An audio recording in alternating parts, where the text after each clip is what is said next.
Good morning, parents and guardian. Okay, thank you for taking your time to attend our Sec 3 Parent Engagement webinar today on a Saturday morning. I hope your kids have wonderful time during the past week of STARS program, and I hope that they'll be sharing their experiences in school. Okay, so for today, our Sec 3 Parent Engagement webinar is on the school program and academic sharing. I am Cindy, Manalam Cindy, the year head for Upper Sec, and I'm the host for today. Okay, before we start, okay, please ensure that you're able to view this slide, okay, and test the audio settings, and make sure you can hear the music clearly earlier. Okay, this webinar will be recorded, and the recording will be made available on the school website within 1 week. Okay, later after our sharing, we will have our Q&A segment, and we do have our school leaders and our key personnel to be the panelists for today. Okay, starting with our principal, Madam Tay, our vice principals, Mr. Jean, Mr. Raja, our head of EL, Madam Asrina, our head of mathematics, Madam Ko, our head of science, Ms. Ong, our head of PE, Madam Go, our subject head of CC, Mr. Dennis Ko, and me, I'm the upper sec year head, and Madam Low Siu Ping, our lower sec year head. Okay, without much further ado, I'll pass the time to our principal, Madam Tay, for the opening address. Madam Tay, please. Okay, thank you, Cindy. Good morning, parents and guardians. Thank you for your time and effort put in to join us in the webinar this morning. Now, the purpose of today's session is to share important information with you so that both school and parents and guardians can work closely together to bring out the best in our children. Now, for me, it is very important that the students have something in mind. Now, of course, the children will tell you they do not know what they want to do at the end of secondary school education. But it is important for us to try to guide them along the way, have some idea of where they want to go. Hence, this session will provide all with information on post-secondary education pathways, okay, what they can do after their secondary school education in Serangoon Sec, and very importantly, to provide all with the strategies to improve the child's learning and the school experience, right? We must have some strategies to help them to do well, not only in the academic domain, but also in the other domains so that they will have a better chance to go and pursue the course or the institution of their choice after their secondary school education with us. So I hope that every one of us will pay attention to what the heads of department are going to share. And please do not hesitate to clarify any doubts that you may have during the last segment on the Q&A. Right, with that, I'll pass the time back to Cindy. Thanks, Madam Tay.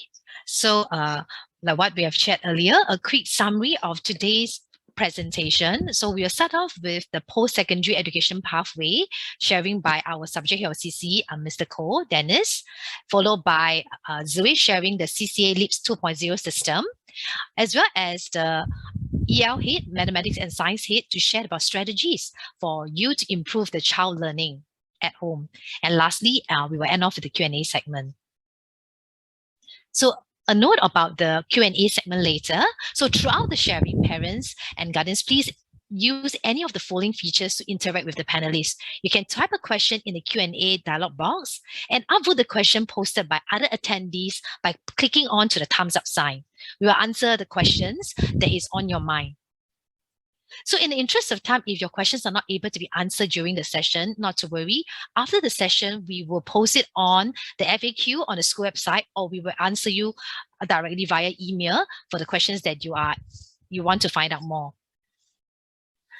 So the first session for the first sharing today, we'll pass it to Dennis to share about post-secondary education pathway. Dennis, please.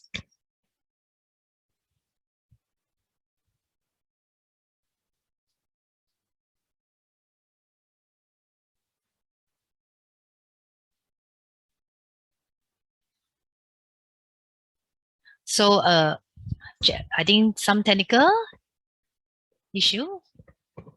Okay, not to worry, just a gentle reminder that for the Q&A segment later, do provide your input and as well as to give the upvote for the questions that you're interested to find out more. So I'll pass the time to Mr. Dennis Koh, our subject head of CC, for his sharing on the post-secondary education pathway. Thanks, Madam Lam. Can everybody hear me? Yes. Yes, thank you, Dennis. Madam Tay. Thank you so much. So sorry about the technical glitch. No worries. Morning, parents. This is Dennis here. I'll take you through the post-secondary pathways that you can run through with your child this morning. I'll begin with a short video that give a brief summary of the options your child can have after they graduate from Serangoon SEC, as this is one of the questions one of the parents have been asking. Coming to the end of your secondary school journey and wondering what your next step is?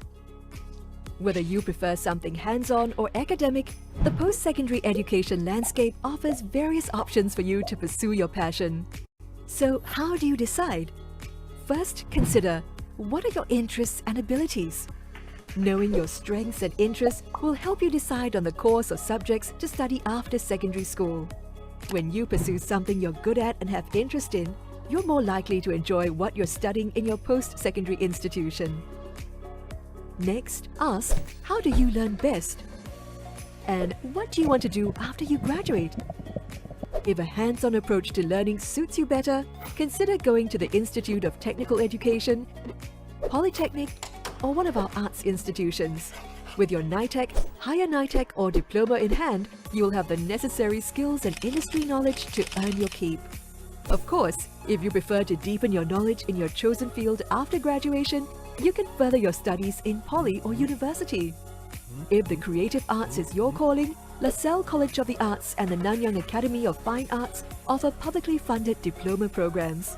You can even further your passion with the degree programs offered by these arts institutions. However, if you prefer an academic environment, Junior College or Millennia Institute would suit you better. With an A-level certificate or the International Baccalaureate IB diploma, you can further your education at a uni or poly.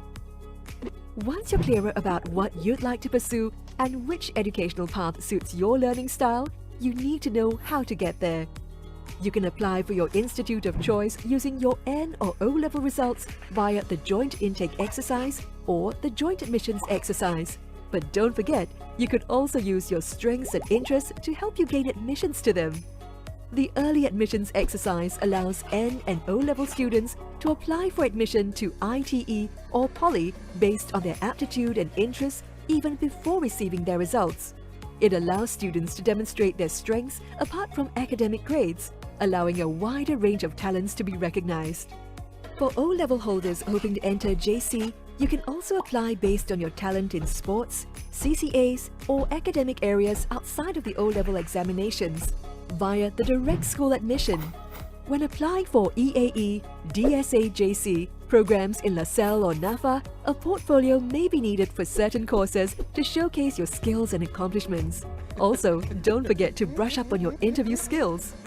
Apart from admission pathways that recognize your strengths and interests, there are newer ones like the Direct Entry Scheme to Polytechnic Program and the Polytechnic Foundation Program that NA level holders could consider applying for if your N-level results meet the requirements. The DPP allows Secondary 4 NA students to be admitted into a 2-year higher NITEC program. If you meet the eligibility criteria, you're guaranteed a place in a polytechnic course mapped to your higher NITEC course. The PFP offers a 1-year practice-oriented course taught by poly lecturers to prepare you for entry into relevant poly courses as an alternative to Secondary 5. Pass all your modules in your PFP year and you're on your way to getting your diploma. For the creative arts, Secondary 4 NA students can consider the NAFA Foundation Program, a 1-year practice-based program that prepares NA students to be able to successfully enroll and pursue a diploma course at NAFA. To make an informed decision on your post-secondary pathway, it is important to spend time to discover yourself, your passions and strengths, and find out more about what each pathway can offer. In school, your CCA could help you develop your strengths, while education and career guidance activities like fairs and learning journeys can help you discover your interests. Outside of school, pick up hobbies or volunteer. Explore and try various things to discover what makes your eyes light up. Besides that, there are also many useful resources from the JCs, MI, Polys, ITEs and arts institutions that you can find on the web. Not to mention the stories from seniors who have already graduated from secondary schools into the various pathways. Last but not least, it helps to discuss your options with your parents, family, friends, teachers, and even the ECG counselors in your schools. The more you talk about it, the more informed a decision you can make. What if you realize the pathway you've chosen is not for you? Don't worry, it's not cast in stone. The post-secondary pathways in Singapore offer flexibility. Many people have moved from Poly to JC and vice versa. Others have gone from ITE to Poly but later decided that they wanted some work experience before heading back to Poly. You can also discuss the possibilities with the ECG counselors. Remember, deciding your pathway is not something that magically happens overnight. Start planning today so you have more time to explore and discover the possibilities available to you in the next step of your journey.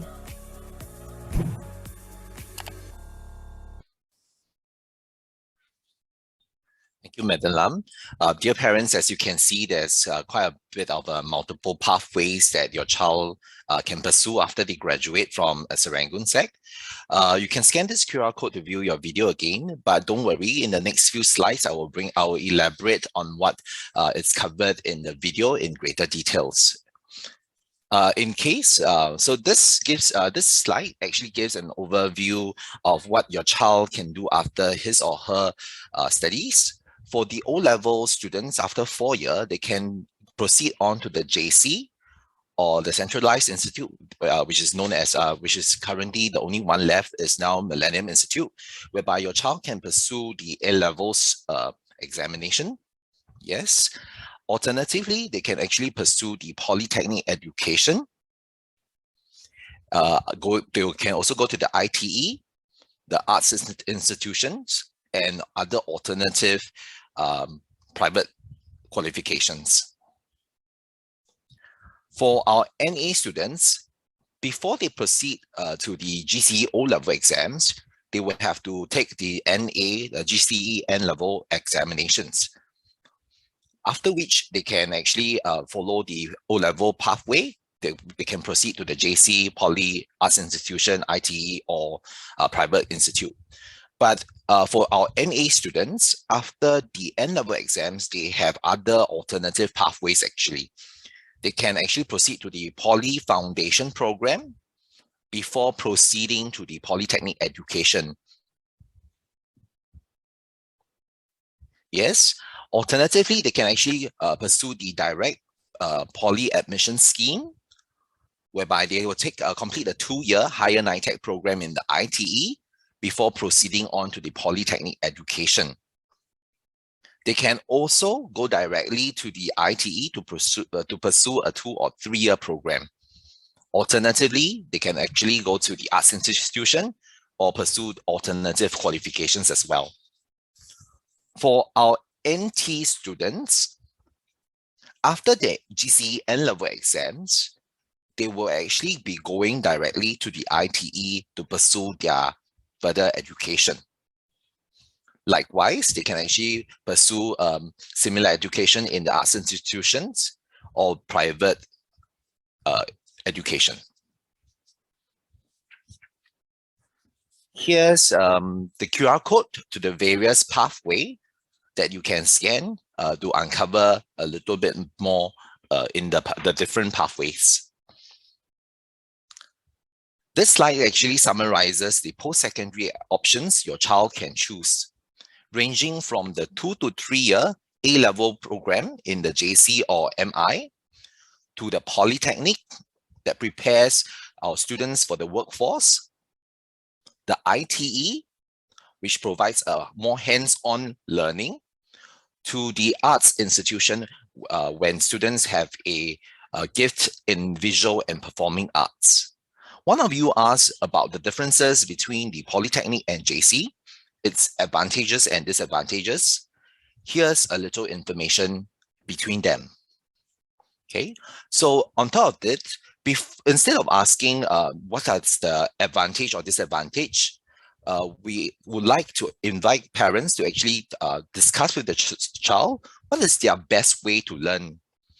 The JC curriculum actually places a greater emphasis on academic excellence, whereby they continue to pursue academic subjects like math and science, while as the Polytechnic actually place an emphasis to equip students to get them ready for the workforce.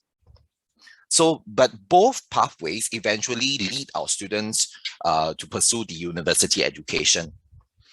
Here's a little bit more next about the A-level curriculum. The A-level curriculum, in the next slide, yes, provides students in learning in 3 different areas. Besides the knowledge and the subject discipline, it will be life skills. But in the JC, actually, students are given a flexible choice and diversity of subject combinations, ranging offered at different levels of study. For students, there is a need for them to do a contrasting subject.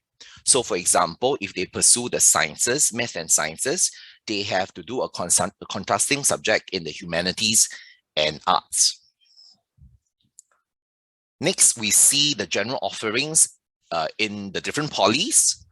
So we should be able to see that the courses or the diplomas offered here, and this is actually different from what is offered in the JC or the A-level curriculum.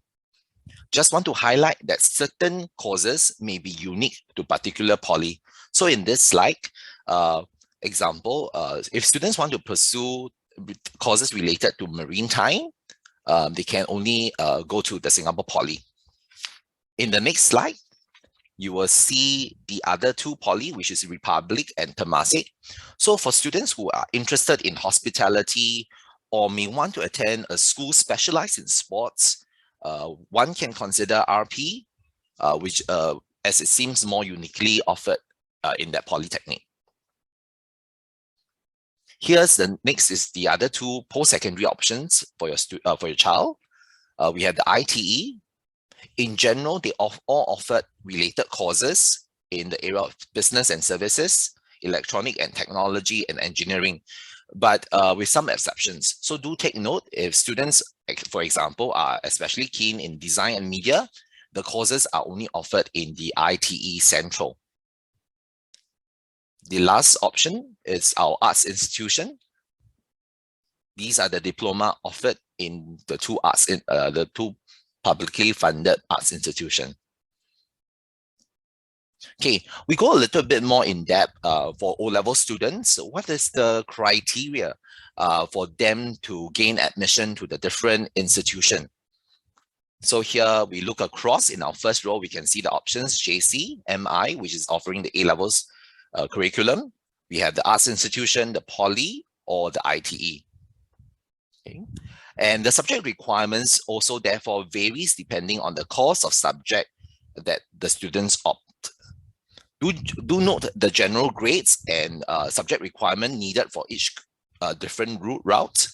So for to explain a little bit more about the grades, the acronyms, in the second row, you will see acronyms like L1, which generally refers to our first language, which is English. R5 or R4, whichever the number is, R stands for the related or relevant subjects depending on the course of study. The acronym B refers to the two best. B2 means 2 best subject grading. Okay, so if you can see that, for example, to pursue the JC education, students need to get a point of L1 R5 of less than or equal to 20. So they need a minimum pass of a D7 in English, math, and 4 other subjects. So it's in total 6.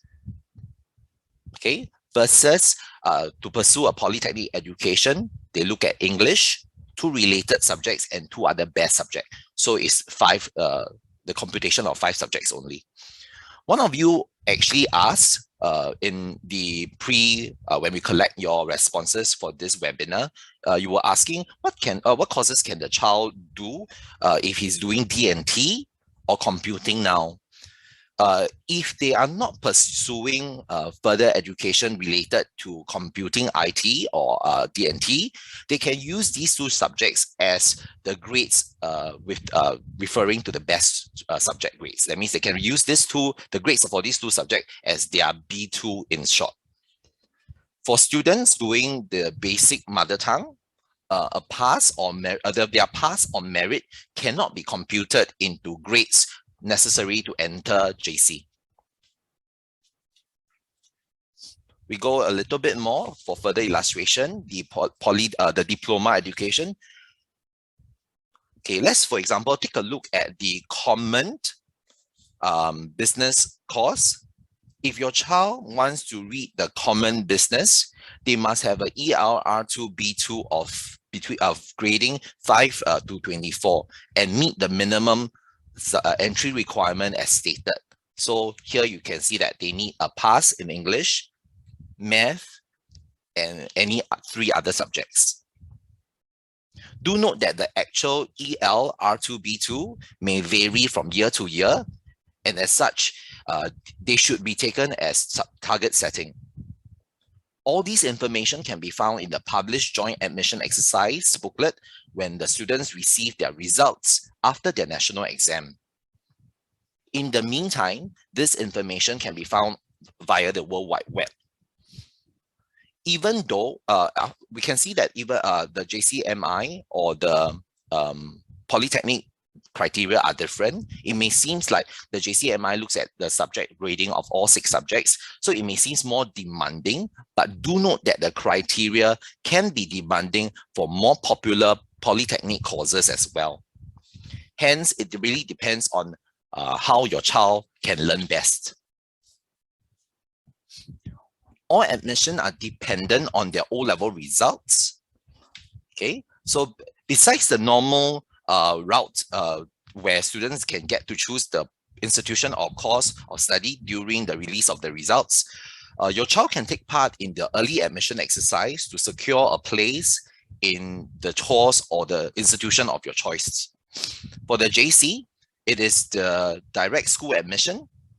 So you can work with your child to find out more about the details that each JC is looking for from the respective JC website. For the early admission exercise to the Polytechnic and ITE, it's particularly for students who have aptitude and interest in the specific fields of study. All these information will be shared with your students or via the school website once we obtain the information. In fact, the early admission exercise for the ITE have started. We have also updated on the school website the the start of the EAE to the Poly on the school website as well. You can refer to the school website for more information. For our NA students, next, these are the options available to them. Instead of progressing to Sec 5N, students can choose the next few options. PFP, the Poly Foundation program, which is a 1-year program that prepares students for Polytechnic education. The students can go for the DPP program as well, a program which prepares students for selected Polytechnic diploma courses, whereby students have to, in general, finish a stint of about 2 years at completing the higher NITEC program at the ITE. Alternatively, they can pursue the NAFA Foundation program, especially for students who are interested in areas offered by the NAFA. Of course, the last option is for students who have an aptitude for hands-on learning. He or she can pursue the IT education. Here, we hope that we are able to answer the query some of you may have. For the NA students, which is a better option for them? Is it for 4N to move to 5N? or for 4N to go to the ITE. Since we know how the different institution prepares your child, the better option is to work with your child. What would be the best way for them to learn? I'm not sure if any one of you had the experience previously when you had to decide between the JC or Polytechnic option. Some of you have chosen the Polytechnic as there will not be any more compulsory English or mother tongue lessons. So moving away from the academic emphasis and to learn the skills that prepare one for the workforce, you might decide that preparing, or the child may decide that the diploma course that provides, that prepares me or prepares him for the workforce might be a better option for students who prefer a more hands-on experience. So likewise, the criteria varies across the different institution and courses. So here, likewise, we see that the students need a decent grade of English and math, besides other best subjects. So we have the acronym in the second row, EL, MA, B3. EL stands for English, MA is math, and 3 other best subjects. So for example, to qualify for the Poly Foundation program, the child needs to get a minimum grade of 3 for English, math, and 3 other best subjects. Do note that as such, the subject requirements do vary from the course of study opted by the child. So here we again answer another query that one of you would have, that is about the criteria to qualify for PFP, the Poly Foundation program.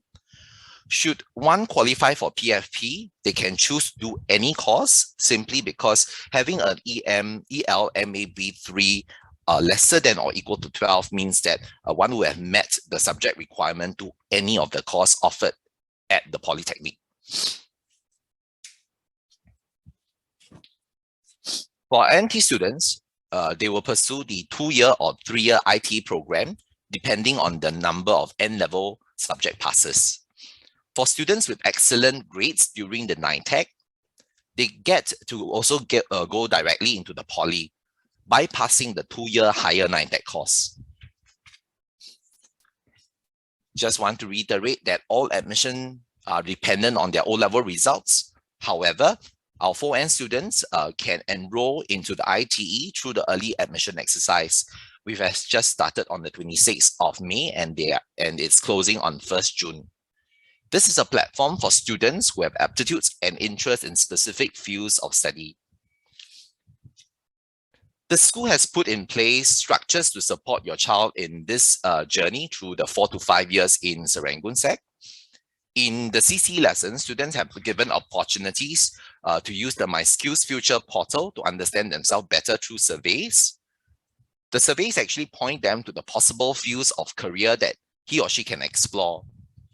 These points to some of the directions which they can explore through the different institutions that can bring them to their career choice. The portal also showcases the different jobs in the various industries. References to the qualification and salary are also mentioned in it. So parents are encouraged to have conversation with your child, making references to the resources available on the portal. At the different levels, we also put them through some career talks by professionals. There are also talks by about the possible future pathways by the ECG counselor and the various institutes of higher learning. When schedule allows, some of them will even go through the elective modules designed by the ITE or Polytechnic, which helps them connect their learning. Besides the ongoing individual ECG counseling when referred by teachers, workshops have been also arranged for the graduating students to prepare them for their EAE application. Like otherwise, they can book appointments to see the ECG counselor. This platform has been made and communicated to them. Here's the contact details to get in touch with our school ECG counselor, Mr. Christopher Tan. The QR code automatically, by scanning the QR code, it automatically opens an email to be filled in after which the ECG counselor will get back to you within 2 to 3 days. That's all for my sharing this morning. Without further ado, I hand over the time to Madam Goh, HODPE. Thank you. Thank you. Madam Thank Goh. you, Denise. Good morning, parents. I'm Madam Goh, HODP and CCA. Thank you for taking time today to attend our webinar. Through your registration, quite a number of you have raised questions on the LEAPS 2.0 system and how CCA bonus points can be used for admission to post-secondary education institutions. So Dennis have already shared with you all the various paths your child can take after their end of O-levels. So today I will be sharing more on the how CCA points can help your child, and I hope that after my sharing you will have more clarity and understand how you can support your child in his or her CCA.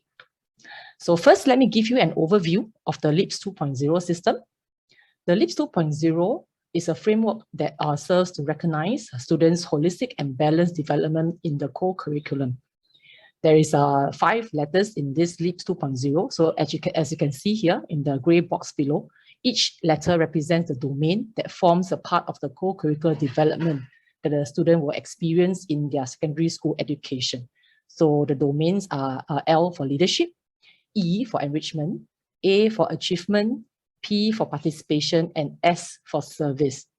Of the 5 domains, students will be recognized with levels of attainment in 4 of them. As you can see in the middle here, the 4 boxes that shows the 4 domains in participation, achievement, leadership, and service. So only enrichment is not pegged to the level of attainment. I'll be sharing more on each of the 4 domains, not to worry. There's quite a bit of information to process, but if you can't really remember all of them, it's okay, because this information can be found in our school website, as well as your child's e-student handbook from page 37 to 43. So let me go on. First and foremost, on the participation domain, this domain recognizes the students' sustained participation in the school-based CCA. So it's important that to take note that the criteria for the attendance in the CCA has to be at least 75% each year for it to be recognized as sustained participation. So the level of attainment will increase with the year of sustained participation. As you can see here, if it's for 2 years, it's level 1, and it increases with every year of sustained participation. All right. Students with continuous involvement in the same CCA or display exemplary conduct and active contribution in the CCA are accorded with higher levels of attainment. Now, one point to note, CCA attendance is very important, parents. So please work with our teachers. CCA teachers will contact you if your child is absent. So please work with them to make sure that your child attends CCA. And if you have any queries or need to find out more about CCA schedule and time, do refer to our school website on the CCA page. Next, I will go on to the next domain, which is on achievement. So achievement domain serves to recognize students' representation and accomplishment in their co-curricular involvement in school or even external organizations. Representation of class or CCA level in school-based event will be in a level 1 attainment. So anything that the school organized within our own environment, be it between inter-class or inter-CCA involvement, right? That actually is a level 1 representation. Moving further to that, the level of attainment will increase when a student represents the school or external organization. And if they actually go on to win accolades or awards, then there will be higher level of attainment that we peg at representation. So you can see here, it will increase with the number of years of representation. So some of your children here may be involved in SYF or in the sports NSG representing the school. So with every year that they represent the school, they will actually increase in the level of attainment. And as you can see on the slide here as well, for level 5, we'll be representing the nation, all right, or even the Singapore schools in international competition, things like that. One point to note, students in the uniform groups, okay, they can also be recognized for their achievement through their achievement badges in their UGCCAs. Okay, moving on to the leadership domain. It is broadly divided into 3 tiers: self, group, and school level leadership. So as the extent of impact widens, the level of attainment also increase. So you can see that it's more of a leadership of self. It will be between the attainment level of 1 to 3. And as they extend their influence to their peers or even the school, that will go higher into the level of attainment. All right. Recognition of leadership development is not limited to leadership position, but also through the promotion of ranks in the uniform group CCA, as well as how a child takes charge of his or her own learning and development. Probably example is like through the NYAA award. It is actually an award where students can take charge of their own learning in the different criterions and domains. And if they are able to show and reflect on their learning after that, they can actually achieve a level 2 or level 3 in the leadership domain, be it a bronze award or silver award. Going on next, last but not least, on the service domain. Service domain recognizes students' involvement in the community service and learning experiences through service activities and VIA projects. So higher level of attainment is awarded when a student renders more hours of service or completes a self-initiated VIA project that impacts the community beyond the school.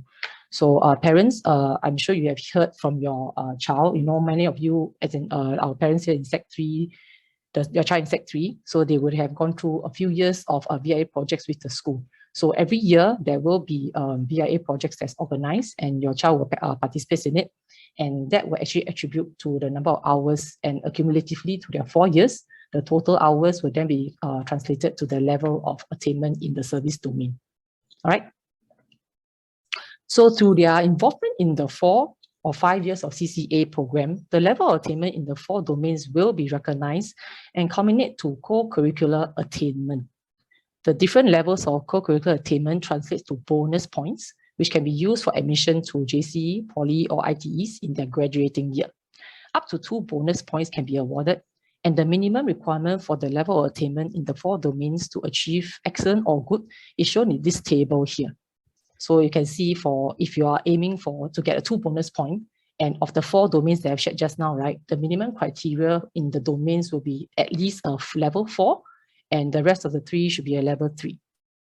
And subsequently as well, for good, okay, it can be the various combinations as shown there. If the student did not meet the minimum criteria, he or she will, of course, not be awarded any bonus point. And for the co-curricular attainment, right, it will be a fair, which means, yes, no bonus point will be awarded. Some parents are asked during the registration on how CCA bonus points can be used after the N or O level exams. So CCA bonus points can be used for admission to post-secondary education institutions under the various admission exercises as shared by Dennis just now. And the bonus points, so if you recall what Dennis has shared in the various options, right, they are the criteria in terms of the cut-off points. So bonus points comes in here where it can be deducted from the gross aggregate score to compute a net aggregate score to meet the admission eligibility. So for example, okay, let me give you an example here. If your child, say, is interested in Nanyang Poly Business and Management course, and let's say this course has a cutoff point of 17, all right? But your child, for the ELR2B2, his score is 18. Okay, looking at this point, he is not eligible for this course. However, he actually got a bonus point, 1 bonus point from the CCA, okay, through his active participation. So now with this bonus point coming in, okay, so we deduct 1 point from 18, his net aggregate score becomes 17, which means he can now apply for his desired course at NYP. Okay, but parents also do take note, as shared by Dennis again just now, there are the various cutoff points. So for example, if you remember for JC, it is actually L1 R5, LR5, right? Yeah, LR5 of 20. If the student must meet this admission criteria first before the bonus points can be used. Okay.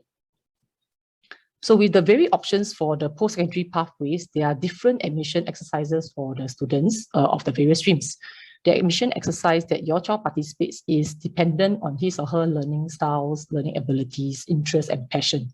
Again, we also have parents who wonder, then how CCA, other than bonus point, can play a part in this admission exercise. Now, in this slide that you see, there are the different admission pathways, and some of these admission exercises actually require the students to submit their CCA experience in their application. And for some of the exercises that requires interview, students are also often asked about their CCA experience and asked to present even their co-curriculum certificate, which is also known as a CCA cert. So right now, let me share a bit on the CCA cert. Next slide, please. So this is a sample of a CCA, a student CCA cert, okay, which lists down all the various involvement of the students in the LEAPS domain over the 4 years. Okay, apologies parents, that is a bit small, but you can see there are some gray headings in the certificate. So these headings actually are the LEAPS domain, that they will list down all the information on the activities, the year of participation, and the level of attainment that is reflected. All the 4 years of involvement that your child is involved in through the 4 years here will be captured in the CCA certificate. So let me bring the attention to the top of the certificate where you see a table, a box, right? And so this is a certificate of a student who graduated last year. All right, as you can see, this student has done very well in the 4 domains. Okay, mainly the level, mostly level 3s and 4s. So if you recall the criteria for the bonus points, this student will actually get excellent in the co-curricular attainment, and that translates to 2 bonus points. And for a next CCA certificate, so this one here, it shows the student that did not have any level of attainment in leadership and participation. So this student did not have sustained participation in the CCA. So probably, which means actually it's a less than 75% attendance for more than 2 years. And this could also be the reason why this student here missed out on leadership opportunities because of not being involved in CCA. Hence, the student sadly did not meet the requirement, and her co-curricular attainment then is a fair, which means she actually did not get any bonus points. Now, parents, you may be curious to know how our students fare in their co-curricular attainment. For last year, our graduating batch, 87.4% actually achieved at least a good in their CCA attainment. So that is 1 bonus point. And 60.9%, okay, more than half of our students in our graduating cohort achieve an excellent for their co-curricular attainment. Our CCA program are well planned and conducted by dedicated teachers. So when students participate actively in the CCA program, they are developed holistically. And the results in the co-curricular should come naturally when they participate actively. How can parents support your child in your CCA? Parents, we seek your active support in partnering our efforts to nurture your child's holistic development. So do encourage your child to attend all CCA sessions. All right. And yeah, please go on, Cindy. Have conversation on how your child's CCA go on for the day, and show interest and support in what your child is involved in. Encourage your child to take charge of his or her own learning and development. For example, some of your child here may be involved in the NYAA. So, you know, find out from him or her about how he or she is doing. All right. And ask your child about his or her VIA involvement. Encourage him or her to serve actively, to contribute meaningfully to the community, and be a socially responsible person. Parents, CCA attainment is important, but more so are the character development through CCA, values inculcation, the skills learned, and the sense of belonging to the school. So it takes a village to raise a child. Parents, we seek your partnership in developing your children to their fullest potential, to be resilient individuals, passionate learners, and active contributors. Let us work together hand in hand so that together we empower our stars to shine for the growth of self and the good of others. With that, I end my presentation. Thank you. Now I'll pass the time to Azrina, our HOD of English. Thank you, Zoe. And a good morning to parents. Thank you for taking the time to be with us at this morning's webinar.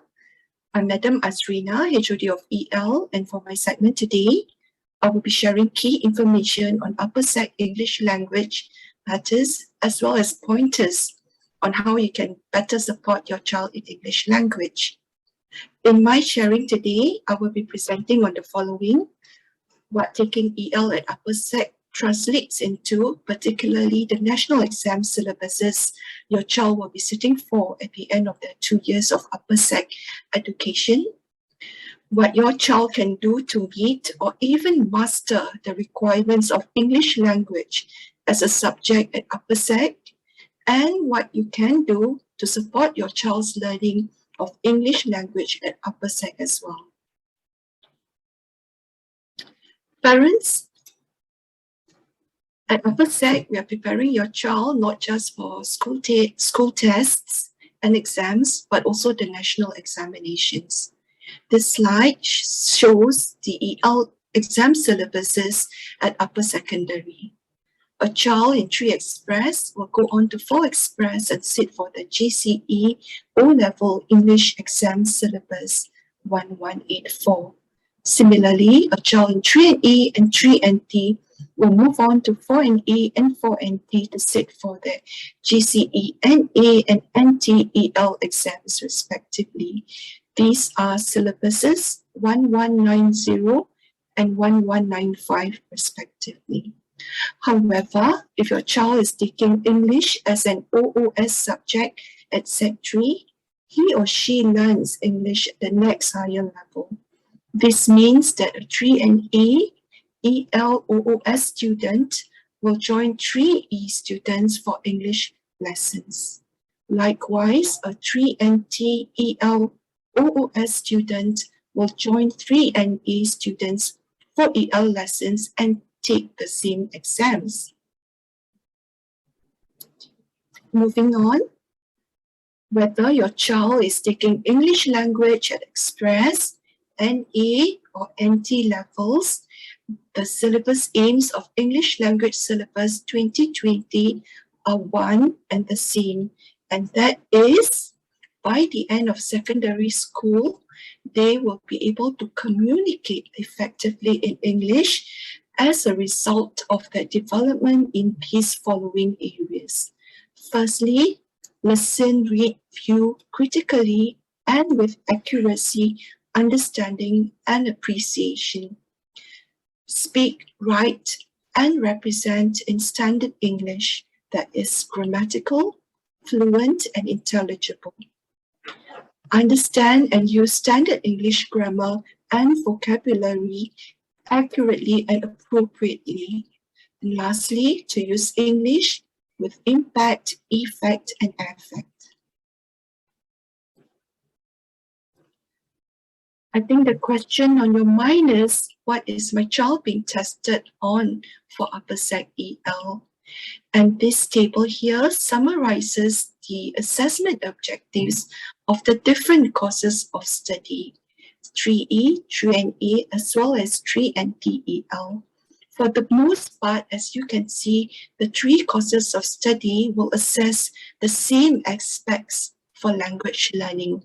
And these are speaking, writing, vocabulary, mechanics of grammar, punctuation, spelling. The key difference here is that the demand is, of course, higher for 3 Express and 3NE EL students. Here you can see that they are assessed on presenting their ideas and opinions fluently and effectively in the form of a planned response. Compare this to the 3NTEL students who will be assessed on reading aloud. Moving on to the next slide. This next slide summarizes the 4 papers that our Sec 3 students will sit for at the end of this year. And these are generally organized into writing, comprehension, listening, and oral communication exam papers. Paper 1, as you can see, assesses writing skills. Paper 2 assesses comprehension skills. Paper 3 assesses listening comprehension skills. And paper 4 assesses oral communication skills. I'd like to highlight for parents' attention that this year, your child will sit for face-to-face oral examination in semester 2.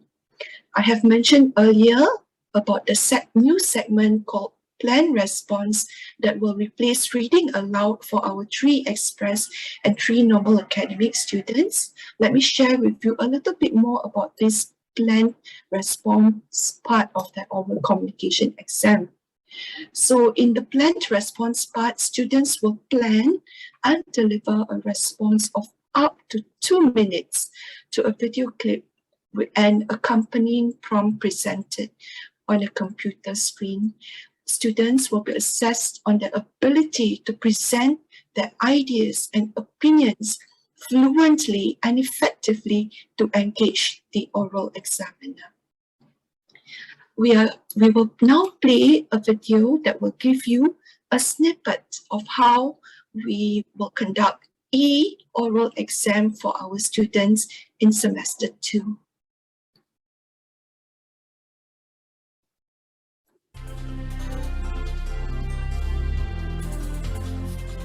From 2016, the English language oral examinations at the normal technical level will be delivered via computer. There are two components to the examination: reading aloud and spoken interaction. For the reading aloud component, candidates will read aloud a passage presented on a computer screen. For spoken interaction, they will view a video stimulus and engage in a discussion with the oral examiners.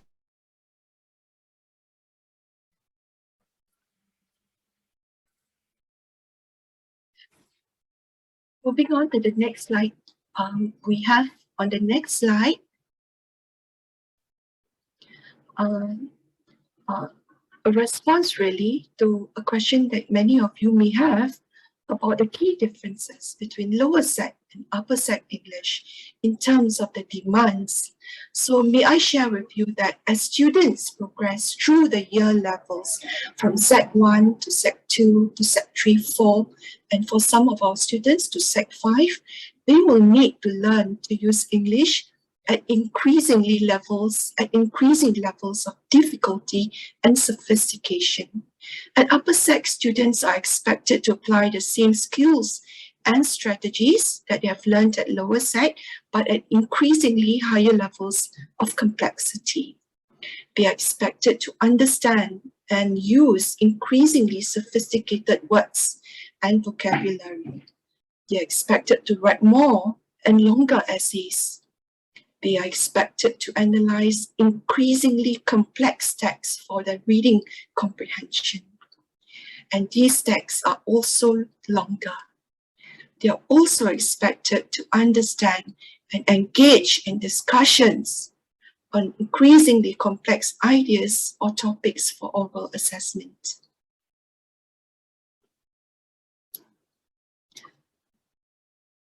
Let me share with you now this example from reading comprehension to really concretize your understanding of the higher demands of English at upper sec. So what you see here is on the left column is a question that appeared in last year's Sec 2 Express end of the year examination. And what I've done is I've used the same text to craft an upper sec question, and these two questions both carry the same number of marks, which is 1 mark, but you will be able to see that the demand is a lot higher for that 1 mark at upper sec. So let me just share with you the question on the left. The question on the left requires students to pick out a phrase or to quote a phrase that gives the suggestion as specified in the question. And if students quote correctly, as well as provide the correct punctuation marks, they're awarded 1 mark for the answer. Taking that same text and taking that same question, you can see that at upper sec, here in particular 3 Express level, the question is now set differently. Focusing instead on how this writer uses language to achieve a certain impact. Here we see that beyond quoting the phrase correctly, students will need to additionally infer accurately and explain clearly how the writer achieves a certain impact through that particular use of the phrase. And for their answer, which requires quoting, explaining, as well as linking, students are awarded the same 1 mark. And at step 4, which we will see in the next slide, And this is to really concretize today's sharing. This is taken from our recent mid-year exam comprehension for our current Set 4 Express cohort. You can see that this is really the actual demand of Set 4 reading comprehension at mid-year. That was at the end of April. So that's the text. The text itself is more complex, more nuanced. And the question itself similarly requires students to quote, infer accurately, and explain clearly, completely. And for their answer, for this question, they're required to be able to pick out 2 or 3 points, and similarly quote, infer, explain each point for 1 mark each. So as you can see, the same skills that students are expected at 3 Express become even more demanding at 4 Express. Therefore, the work has to start in 3 Express. This example taken from reading comprehension for my sharing today. So I think the question that you may have now would be, what then can I do as parents, to help my child tackle upper Sec EL well? And I've prepared this slide, and let me run through some things that, we can seek your support in at home, such that our students can continue to do well in upper Sec English. So let me now share with you some strategies that will be helpful. Of course, firstly, students need to be prepared. I think very importantly, to learn, unlearn, and relearn to continue to do well at upper Sec EL.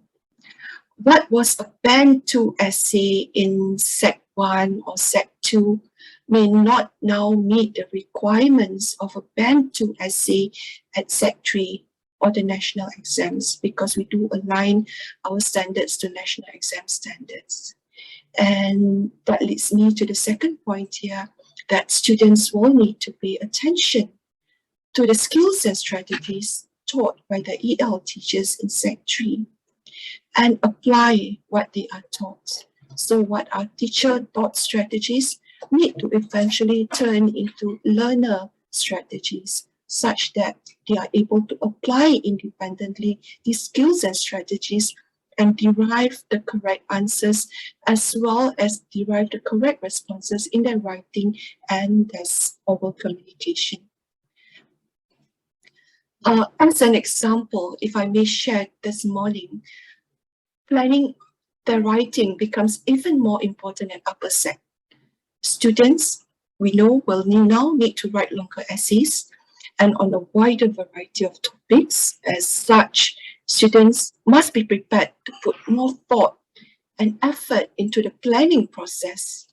And if a student should continue to dismiss the importance of planning, some of our students, they prefer to write what comes to their mind. And that is something that will likely get them to end up repeating words and phrases and ideas in the essay, and just to meet the word length for upper Sec. And this consequently will push their writing to a lower band in upper Sec. So things that were less important in their earlier years of learning English in secondary school become very important at upper Sec. And one example here is planning, brainstorming, thinking about what they want to write before they actually start writing their essays. But students must realize that learning English is not just limited to the English lessons. Students can learn new words, concepts, knowledge, and ideas that will be helpful for their English learning, even as they learn science, geography, history, even PE, and so on. And I think that is an important understanding that we want our students to have, that learning of English goes beyond the confines of the English classroom. Lastly here, speaking and writing standard English is something that students can immediately apply in their daily lives. As many a time, students would lapse into Singlish and don't insist on communicating in standard English among friends or at home. They may end up letting in broken English in the writing and speaking components of their EL assignments as well as exams. Right. So based on the questions you have raised, parents, on how you can support your child in English language, maybe I can share with you some tried and tested strategies. Of course, these are general ones, and if you would like personal feedback on your child's progress in English, our English teachers are here to also communicate with you and give you feedback as well. I'll say a bit more about that in a later slide. For this slide, you can help your child gain that confidence and feel more encouraged by giving them praise and opportunities to practice English at home with you or their siblings. Give them the permission to read, view, listen widely in English at home. Where appropriate, of course, either through TV shows that they like or even English songs that they enjoy. That exposure to the use of English language is very important for our students. As parents, you can also be the bridge between your child and the things happening in the larger world.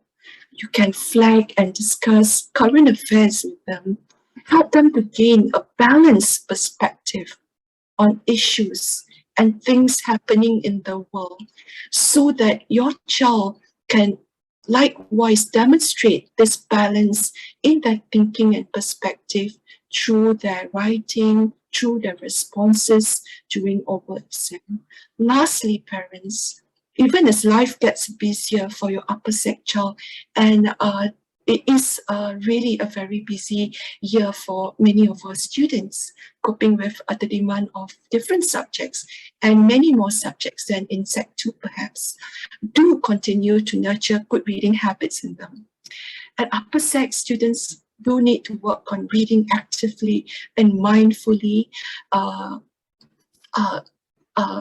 paying attention to how words and phrases are used, reflecting deeply on the concepts, the ideas presented in what you read. So that is something that will really help them in the upper sec English.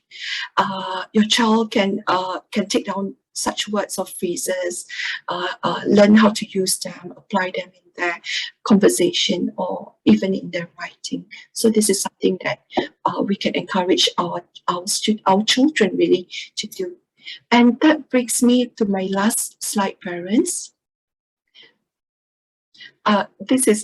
This is my last slide, and that is all for my sharing.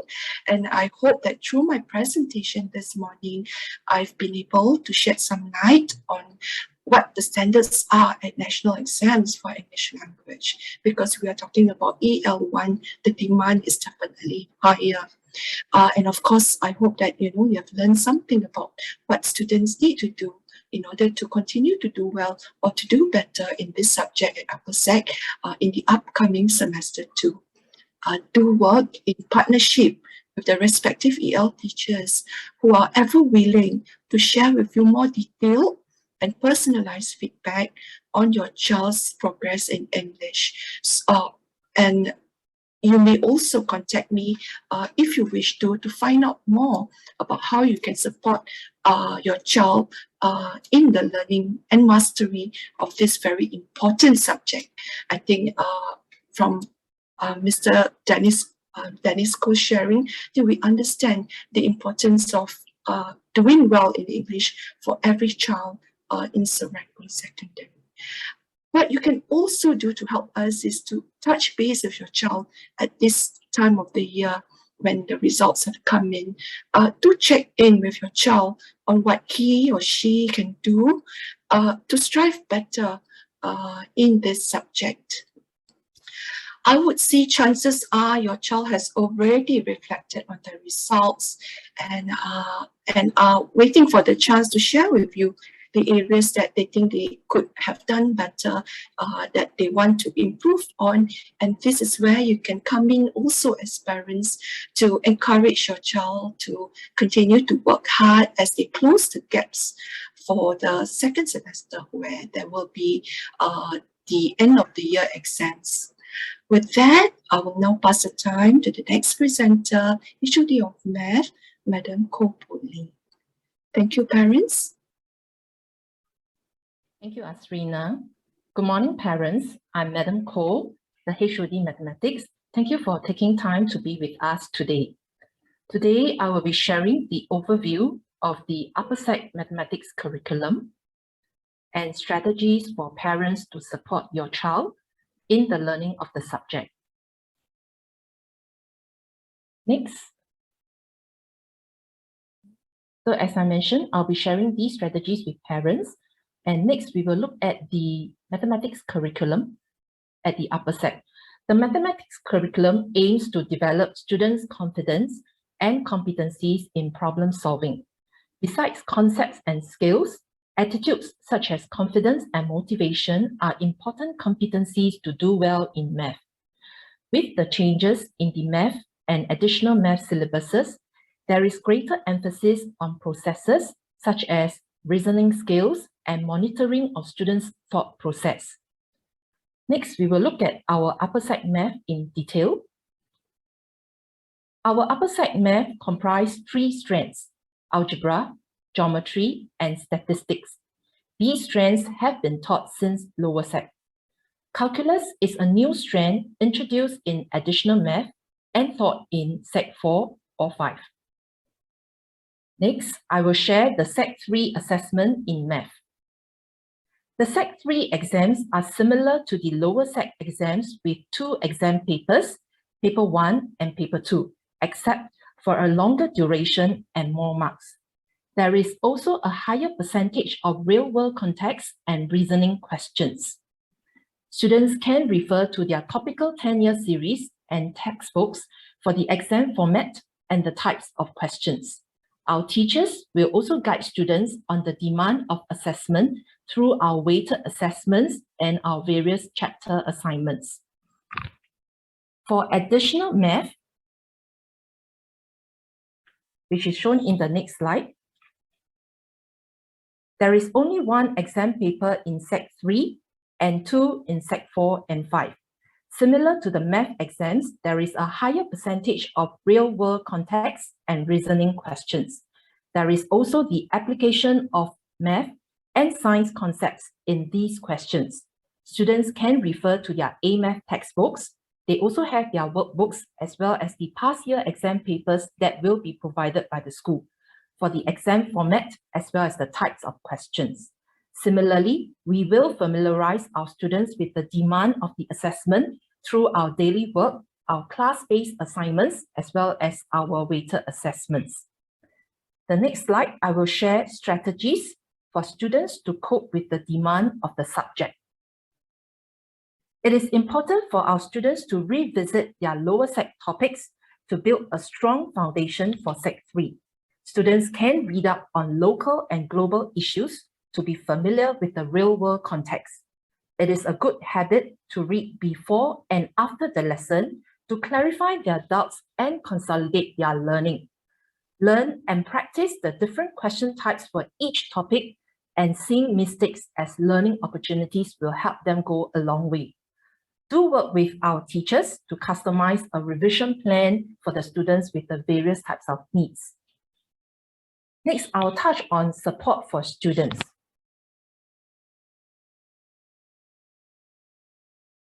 In terms of providing support for our students, we have prepared resources such as lesson videos, notes, and past year papers. Our Mastery Learning Program, in short we call MLP, is conducted for selected students in Sec 3 once a week to help them close their learning gaps as well as to catch up on their learning. We also conduct the MLP during our term breaks. There will be term break lessons starting end October to early November for our Sec 3, where we bridge their gaps and prepare them for Sec 4. In addition, the students are encouraged to book consultations with their teachers if they need help. Our teachers will also prepare lesson schedules and revision plans to monitor the progress of the students from time to time. There will be opportunities for them to discuss the real-world context and reasoning questions during their lessons, as well as the class-based assignments. The following slides are some suggested strategies for parents to support your child. For a start, we would like to encourage parents to work with us to have conversations to find out your child's motivation level, as well as their ability to grasp the math concepts. Next, depending on your child's motivation level, as well as their ability to grasp the math concepts, you can encourage them to read ahead of the topic to be taught so as to maintain a regular revision pace. We can stretch your child's potential by giving them additional practices. If your child requires more motivation to learn the subject, we can work together to find out the ways to improve the motivation of their learning, such as varying the difficulty of the task, as well as customizing the mode of learning according to their needs that will be suitable for their learning. It will also be good for us to set manageable targets for them, as well as clear routines for them to complete their homework, doing the regular revision, doing the regular consolidation, and to monitor them, and importantly, to affirm them for making improvements and taking the effort. Next slide, we will talk about if your child needs more time to learn the concepts, we can encourage and affirm positive attitudes such as, I can learn math, instead of hearing them say, I'm not a math person. We could encourage your child to book consultations with the teachers to clarify any doubts or questions that they might have. In summary, the learning of math is a journey. We hope to partner you to work with your child, to recognize their effort and affirm them for making the improvements. Please work with us to monitor your child's progress and encourage them when they face setbacks. Thank you. And next, I will hand over the time to my colleague, Michelle, the HOD of Science, who will bring you through the sharing on the learning of science. Michelle, please. Thank you, Pauline. Thank you, parents, for joining us at today's webinar. My name is Ms. Ong, the HOD for Science. Before I continue with the sharing, just a gentle reminder to all parents to post the questions that you may have in the Q&A as well.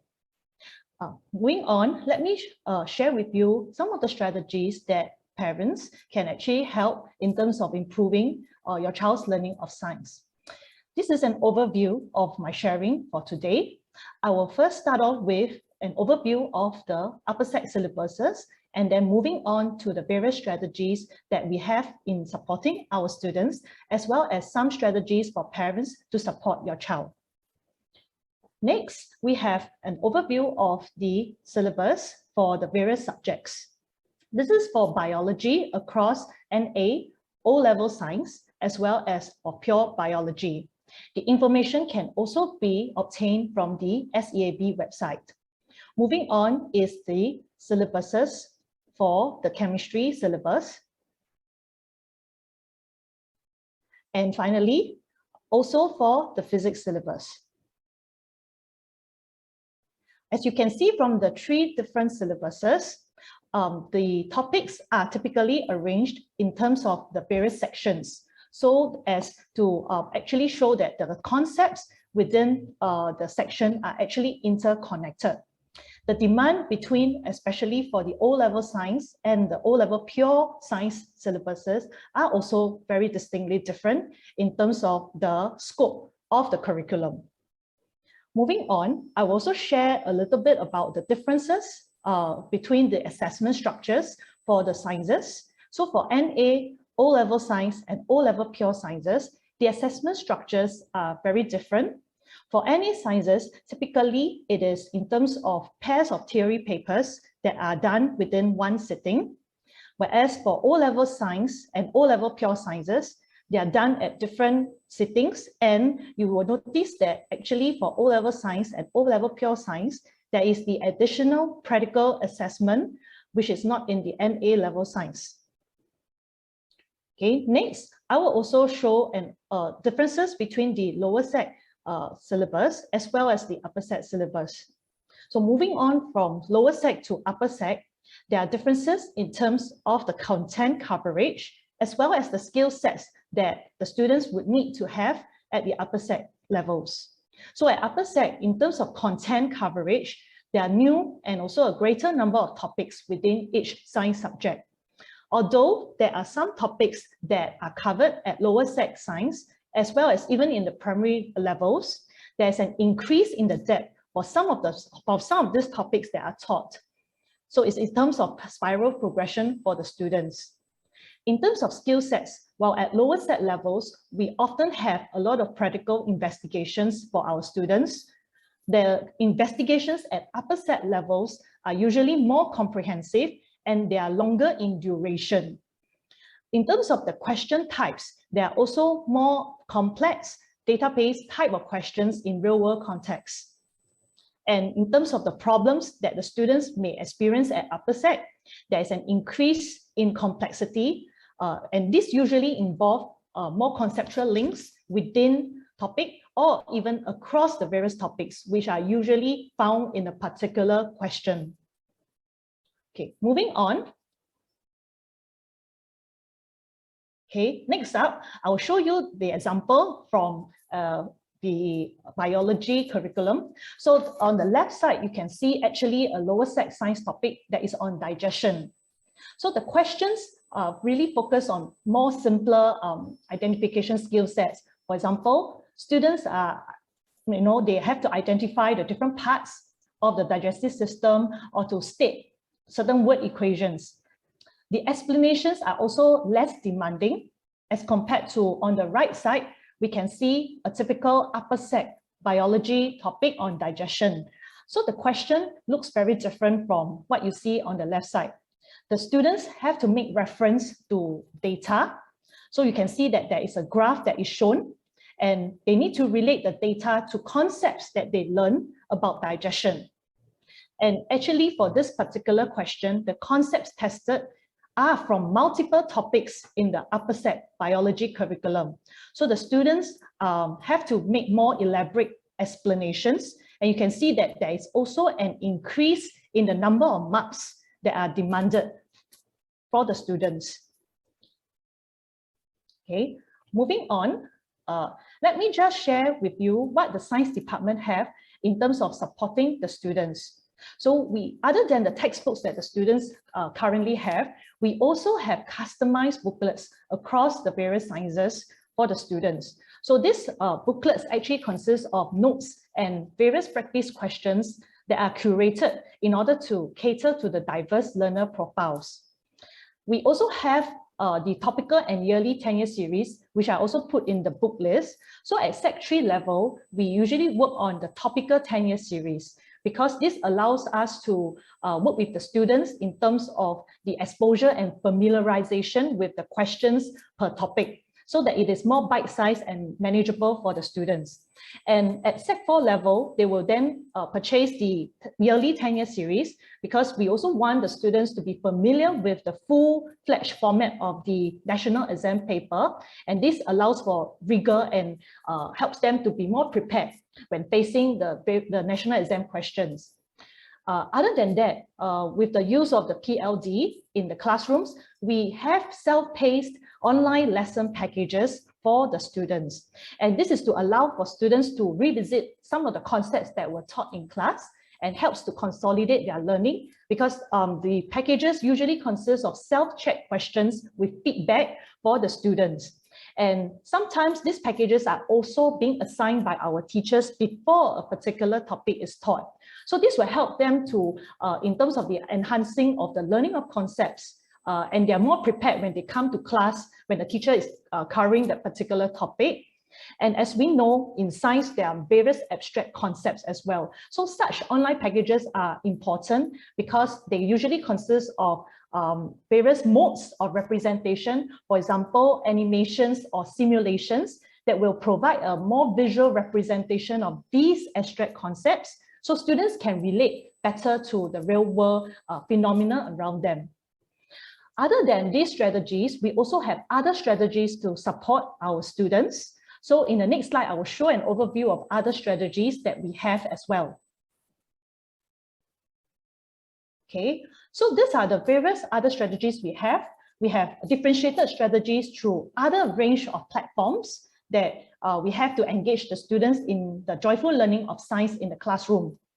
And as shared earlier also by our math HOD, we do also have lesson videos that consist of certain conceptual explanations that can be typically more challenging for the students to follow. And we will usually park them in Google Classroom so that it's easily accessible by your children as well. Other than that, we have guided practical skills that are in these lesson recordings so that the students are also exposed to these practical skills, and that also helps a lot before, let's say, they come to a lesson where the teacher is about to conduct the practical session. We have regular practical sessions during the curriculum time and also during term breaks, because this is necessary in helping them to link the abstract concepts that they learn to the real life experiences as well. And lastly, we also have the Mastery Learning Program, and this is actually the differentiated after-school lessons or consultation sessions for students that are of different progress and they may require different levels of support. So the teachers will usually see the students in small groups to support the students in their learning after school. Okay, next, I'll also be sharing about the other strategies that we often tell the students in the classroom of how they can actually support themselves in learning and doing science. So some students actually do, we also do encourage students to write their own notes, and some students actually provide feedback to the teachers that actually helps a lot in their learning, because as they are writing the notes, they are also consolidating learning for themselves, and they are also trying to commit all these concepts that they learn to their long-term memory as well. And we also help students in terms of constructing mind maps for the topic and across topics. So we will usually model this process in the class, and then we will encourage them to do so for themselves as well, because this will help to facilitate deeper understanding of conceptual links within and also across the topics. So as I have shared earlier, the topics in the syllabus are usually grouped in terms of sections so that there's a certain theme that cuts across the various concepts. So that that kind of construction of mind map will help to see the overall picture of that particular section of topics as well. And often we will encourage students to read about topics in advance before the lesson. So usually at the start of the term, we will tell the students what are the topics that will be covered in the term or in the semester. So this will help the students to pace themselves and know, okay, what is to expect in the next lesson. And then they can actually do some prior reading before coming to class. And also, we encourage them to practice questions repeatedly from the topical 10-year series. And this is to ensure that their foundation is also strong at the Sec 3 level, so that there is sufficient practice of the diverse question types in each topic. So as I shared earlier, the types of questions will vary a lot more. There are more data-based questions. So practicing the topical 10-year series questions will certainly help in terms of their exposure and familiarization with these types of questions. Finally, let me also share with you other tips that we tell the students to have in their classroom as well. So other than the typical focus and taking down of notes, we encourage students to ask questions in the class to generate a lot of class-based discussions. So inquiry science is a very key part of learning of science. So students will usually, what the teachers will do is we will have certain questions that will help them to trigger their thinking and also help them to try to link the concepts to the daily life experiences that they see. And every student's learning style is different. So we encourage students to also find a certain study method that will suit their learning style, and also to have fun in learning science in the classroom. Lastly, let me share with you what you can do at home to support your child in the learning of science. So actually, science is in everyday life. Students will see science everywhere they go. So it is important to use this real life experiences as sources to spark fun and interesting discussions about scientific concepts. So some real life experiences can be simple things like why wear and tear occurs, why is it that drinking milk helps to ease your pain or spicy food. These are simple phenomena that can help to generate discussions even at home about science, and also encourage the child to use scientific vocabulary. So in order to also help the child in terms of writing better explanations, scientific vocabulary is a key aspect of doing well in science as well. And affirm your child even if they've experienced difficulties in learning science. As you can see, there is a distinct difference in terms of the demand from lower sec to upper sec science. So there could be challenges along the way. So do continue to encourage your child not to give up as well. And lastly, the partnership with our subject teachers is very important. Do continue to monitor your child's progress and check in with us if you need to have a better understanding of certain strengths and weaknesses that your child may have in learning science. And do recognize that also every child, they have different progress levels for different topics. So some students, when they come to certain topics, they may have more difficulties than others. So it may not be a case of a child who is weak in science, it means that they are weak in the whole subject, but it could be just weakness in a particular topic. So the proficiency in different topics will be different as well. So do continue to partner us, and we really appreciate that partnership to support your child in the learning of the respective sciences. And with that, I would like to end the sharing and pass the time back to Cindy. Thank you. Thank you, Michelle. Dear parents, I hope you have has heard the sharing by our heads of department as well as Dennis and earlier on Ziwei. So if you have any burning question, please feel free to put into the Q&A box, because we really want to partner you, like what all the heads have been sharing. We want to partner you to really develop and support your child in the Sec 3 and even for the Sec 4 and 5 years. So I can see some of the questions coming in. Okay, I will invite my colleagues, my SLs, to answer some of the questions that have been posted. The very first question that has been asked is the school supporting students in achieving the VIA portion? I will invite Ziwei to answer this question. Ziwei, please. Yeah, thank you, Cindy. Okay, Mr. Leong, your question on school supporting students in achieving VIA portion. So I mentioned just now, VIA actually is part of the LEAPS domain under the letter S service. So for the service domain, which is closely tied to VIA, our school actually have a very structured program in VIA for students to be participating in, so that they, through their service learning, they learn and they help to benefit the people, be it in school or the community. So in every level, Sec 1, 2, 3, 4, and 5, they will be involved in their level VIA program every year.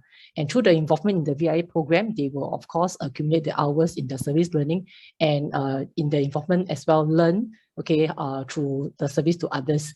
And beyond the level, school class-based level VIA, there are also CCA-based VIA projects that's being initiated, okay, through the various CCAs that when your child actively participate in, that will also clock in the numbers. And to bring up again what I shared earlier, when a VIA project is done in such a way that, you know, it involves beyond the school, that it impacts the community, and further beyond, that also helps to a higher level of involvement in the level of attainment in the service domain. So not to worry, as long as your child actively participates in the school programs and events, okay, their learning naturally will take place, and they will be then recognized for their involvement. All right, thank you. Thank you, Ziwei. Like what Ziwei has shared, we do have a structure for our students to achieve the VIA over the years, starting from Sec 1 to Sec 4 and 5. So you may want to check in with your child. Hey, so have you completed certain VIA? Have you done certain things? Get your child to share with you. If you have any queries about the VIA program that was done previously, feel free to drop us an email or check in with us, and we can actually answer your query further. Okay, so the next question, I can see more questions coming in, so feel really, I mean, just put in the questions and we will be here to answer. The next question will be, is it valid from H.C. Lee? It is valid to say that it is better to have pure science and A Math is exploring the JC route. Okay, I will invite Dennis to share with you. Dennis, please. Thanks, Cindy. Good morning, parents. Once again, thanks for the question. Whether is it better to do pure sciences and A Math in order to explore the JC route? I think it's better instead to say that we want to do well in the course math and science subject rather than taking up too many subjects and not do well. That's why I think MOE is also promoting multiple educational pathways for students to see success. Personally, I pursued the JC route and I only did pure biology without being offered additional mathematics, and I completed my JC education before pursuing the university, and I'm back now in the school as a math teacher as well. So I think the gist is the importance is to do well in the subject that you are offered currently, and to meet unless you say that you are not doing a subject that to meet the criteria to enter the JC, but now all of our students are offered at least a math and a science subject. I hope that answers the question. Thank you. Yeah, thank you, Dennis. So just to recap and reiterate what was being shared for the JC route. For the JC route, the entry requirement is L1R5. So L1R5 less than 20, and depending on the JC cutoff point, which also can be referred on the online, that you can type JC COP cutoff point, and you will find the cutoff point for the various courses. Actually, you can look at it and refer to it and work with your child. So like what Dennis has shared is really to work on and strengthen the particular subject and aim for the minimum, of course, the criteria requirement for the various JC. Okay, so the next question I can see from Pauline, how can we change to Chinese B in Sec 4? I can answer this question because I'm a Chinese teacher. So for Chinese B, if your child is interested in Chinese B, we actually in Sec 4 and 5, based on our manpower resources, actually we do offer for Sec 4 and 5 Chinese B. So let's say your child currently is trying to work out his Chinese language and try to strengthen. At the end of the year, okay, he can speak to the mother tongue teacher, the Chinese teacher, and to review his progress thus far. And then the mother tongue teacher will advise accordingly to pursue or to take up the CLB in Sec 4 and 5. Why is that so for the advice we given? Like what Dennis has shared earlier, because for CLB, this subject will not be computed for the L1R5 or L1R4.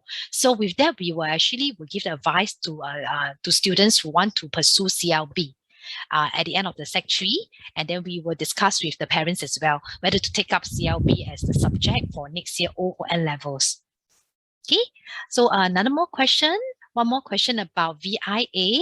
Okay, Wendy, you have asked that you understand the school will bring Sec 3 to distribute gifts to the needy.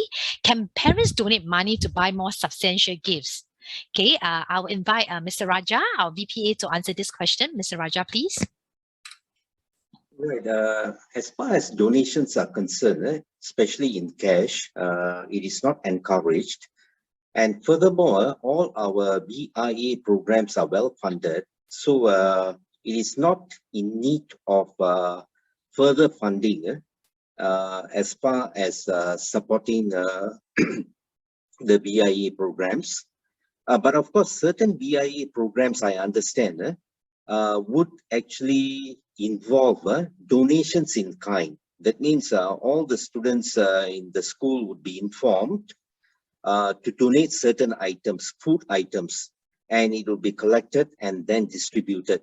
So if parents would like to then donate in kind, especially food items, that would be possible. But then we wouldn't encourage accepting any donations in cash because we are very concerned about accountability. Yeah. I hope I have answered the question. Yeah, thank you, Mr. Raja. Yeah. Yeah. So another question is with regards to is there a list of recommended TYS? Okay, for parents who have just joined us, TYS stands for 10 years series for students to buy. Okay, I will invite our science head, Michelle, to share this. Yep. Yes, Michelle, yes. Yeah, thank you for the question. Yes, we have recommended 10-year series, and they are usually put in the book list at the end of, let's say, the Sec 2 year. But because for 10-year series, they do take some time to come, right? So we will inform the students when the 10-year series are ready for purchase from the school bookshops as well. Thank you, Michelle. So the next question, my kid chose computing. Okay, the course only has 4R. Okay, is he able to choose the JC route? Okay, I will invite our VP, Mr. Jean, to answer this question. Mr. Jean? Thank you, Farah, for the question. Certainly, because we are in fact offering computing as one of the electives for our express students, and therefore if he or she does well, it will come as part of the relevant subjects for computation. So not to worry about that. Now, while the other parents are still formulating a question, so let me just also chime in to highlight certain things. All right. I think we all know that MSF is very important year, even though, all right, they may not have any so-called big milestones to satisfy. Like for example, at Set 3, there's a screening year, and for Set 5, they're preparing for the national exams. So I think it's also important that as we mentioned, right, for parents to partner the school to impress on our students. All right, that it is important. It's a foundational year for the upper set. All right. And therefore, this is a time where they build up their competency, especially in subjects they have not taken before, and they have taken on this year in preparation for next year. Now, next is about the fact that there are some students and over the years, right, we have experienced students who have actually are eligible to take on the O-levels, especially for our NA students. And some of them, all right, they marginally make it. In other words, they satisfy the minimum eligibility. Now, we always advise students that if they are not so sure, all right, and even if they are to a certain, extent in terms of their interest, we also bear in mind the ability level. And therefore, we say that if you are very marginal in satisfying the eligibility criteria to come back for the O-levels, we always advise them to really consider very seriously to pursue the polytechnic course, because like what Dennis had earlier on mentioned that whether you take the JC or the polytechnic, they are all eligible subsequently to go to the university. And in fact, the polytechnic has the advantage to provide hands-on courses, all right, especially if they are taking on certain subjects like electronics, etc. So this will give them a lot of advantages as well. Now, just my own personal experience, right? My brother and my sister-in-law, they are both from the polytechnics, all right, and in fact, they subsequently went on to the university, our local university, to pursue areas in electronics and electrical aspects. So it would be good as well. Now then, there's one more thing is just to highlight, which I think our HOD of English had earlier on highlighted, all right, for English, the importance of reading, because we have actually observed from our own from our own all these years, these few years especially, we find that our students during the reading period, during the morning assembly, they are, even though we always put in a lot of effort to monitor them, even giving them resources to read, they are not very, sometimes they're not very keen, all right? And we have, of course, we have always highlighted them the rationale why it's important, all right? Of course, we all know that, not just only for English language, but also for their mother tongue, all right, so that, it would actually increase their competency in vocab as well as grammar. And of course, the more they read, all right, the more they're able to digest, let's say, even longer passages in the languages when they're in the upper set, as well as know the nuances in the passages. So do assist us, especially during this period, the June holidays, is a very good opportunity for them to pick up, all right, these areas of competencies if they are not so good in. Ask them also during the school time to continue to do their reading throughout. Okay, all right. Thank you, Cindy. Back to you. Okay, thank you. I saw one question that it came in. Okay, is with from Pauline. Okay, with regards to CCA, how to check our CCA grades at the end of the year? Okay, Zoe, would you like to answer this query? How to check the CCA grades? Sure. Okay. So to answer this question, actually every end of the year, all the different levels of students, they will be checking their involvement of the school events for the year. So Sec 1, 2, 3, and 4, they will be given a printout of the CCA cert. So actually the CCA cert will document the involvement in many CCA activities as well as the other activities organized by the school. So for Sec 3 parents, some of your child may also be involved in competitions that's not related to CCA, for example, in their science competition or even some other math Olympiad, things like that. So all these documentation will be captured in the certificate, and they will be required then at the end of the year to look through the records of these events and the programs, and to make sure that whatever that they have participated in is accurately captured. So we do have the process that we will print out a cert. It is of course a draft for the students to check through, and should there be any missing or inaccurate information, they will then reflect to the teachers, and we will make the adjustments on our end, so that at the end of the 4 years when we compute their CCA grades, they will be the information will be accurate. Yeah. Thanks, Zoe. Since Zoe is still on the line, so another question that was actually raised before the webinar, during the webinar registration, one parent asked how to step up to gain more points if my child is currently getting a fair grade for CCA. Okay, if you remember, the fair grade is a dash, right, in the CCA certificate that was shown earlier. So Zoe can help to answer this query. Yeah, Zoe, sure. please. So as I shared earlier, in terms of the computation of the CCA bonus points, so the 4 domains are important.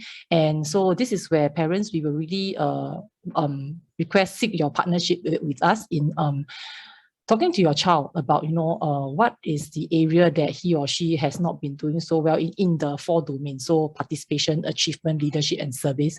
So if you have actually been checking through the CCA cert, yearly, and then keeping track of the progress, of course, our school program in the CCA and the various co-curricular domains, right, we do look into the development of our students, and which is why I mentioned, as long as your child participates actively, the 4 domains of development will come in naturally. So speak to your child about which domain is he not doing so well in, and then work hand in hand with the CCA teacher or the teachers, in other areas of development, to see where are the other opportunities that he or she can participate in. So currently your child will be in Sec 3. So in Sec 1 and 2, there would have been developmental opportunities for him or her already. So do work with us. And then keep in contact with the CCA teacher or the other teachers. Some of your child may be prefect, So work with us closely, and we can work together to close up the gap for your child. Thank you, Zoe, for the support given. One question from HC Lee. Regarding interest in reading, will the school be able to share the latest live news to engage them and instill interest from a general affairs perspective, besides the home front, trying to do what we can to get them to read the news? Okay, I will invite Azrina to share. Azrina, please. Hi, parent. Thank you for the question on reading.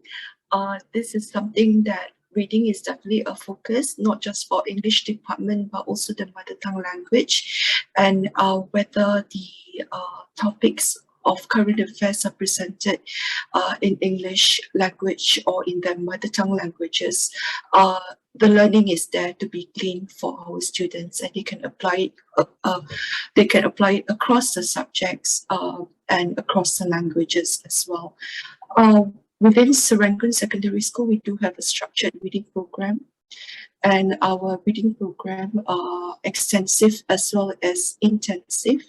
Extensive meaning that we try to drive the joy of reading through encouraging students to read widely and variedly, whether it's a fiction or non-fiction. And in this regard, we do have the strong support of our library committee to ensure that our students have the level appropriate, as well as very engaging books in the library that they can borrow.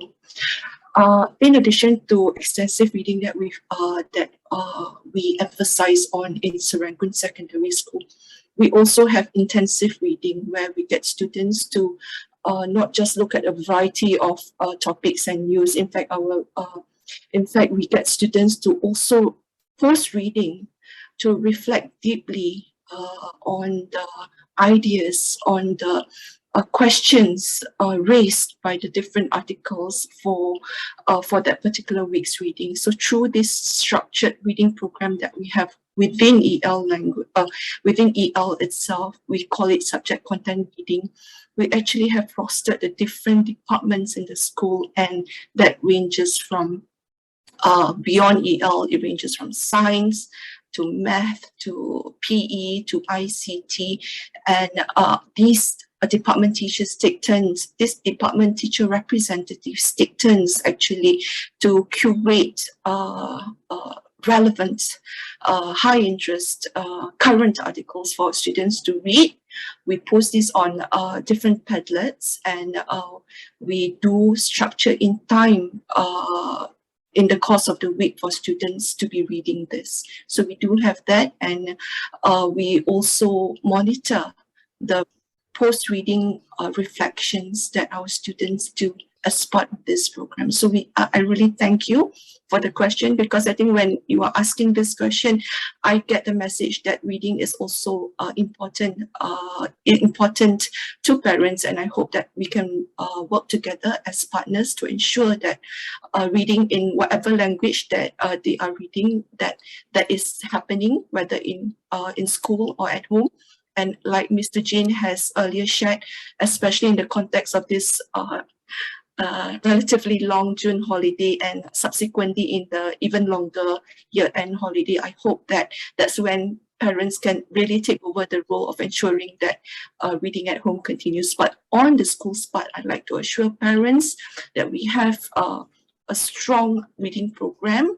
But of course, we also need our students to understand why reading is so important, and it is through the kind of reminders that you can give at home that signaling is very strong on both fronts, and that's how I think we can develop successful readers, lifelong readers, if I may even go so far as to add lifelong readers, and that is so important given the context of their time. Thank you for the question.